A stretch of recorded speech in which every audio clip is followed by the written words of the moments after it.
Assalomu alaykum aziz obunachilar. Bugun sizlarga telefondagi ayrim xavfsizlik nuqtai nazaridan kirish huquqini so'rovchi ilovalarni o'chirib qo'yishni o'rgatmoqchiman. Ular sizni kamera, mikrofon, shunday kirish imkoniyatlaringizni so'raydi. Buning uchun sozlamalarga kiramiz. Bu yerda maxfiylik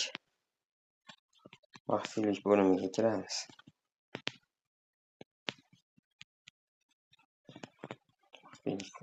Maxfiylik himoyasi.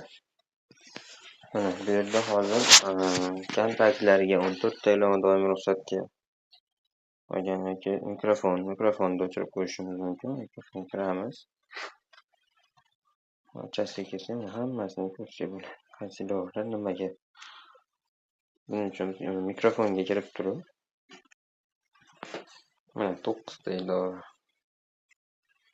Men bulardan misol uchun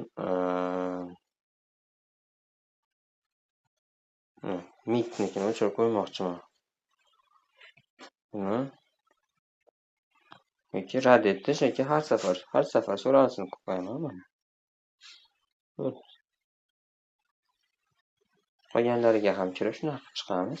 Misol mikrofonni qilishimiz mumkin yoki bo'lmasam kontaktlarga kirish imkoniyatini. Misol hammasini ham o'chirib qo'ymasligimiz kerak. Misol payme kontaktlar bularda o'zi ishlaydi. Ayrimlarida misol o'chirib qo'ysangiz bo'ladi. Telegramda kerak bo'ladi xabarlar. Mana misol uchun chestga kontaktlar nima keragi bor? Chestni o'chirib qo'ymoqchiman. Mana rad etish bo'ldi. O'yinga o'ragan ekan. Shu tarzda telefonimizni xavfsizroq qilishimiz mumkin. Agar ma'lumotlar yoqqan bo'lsa, kanalimizga obuna bo'ling, like bosib qo'ying. Qolganlarga ham foydali bo'ladi degan umiddamiz.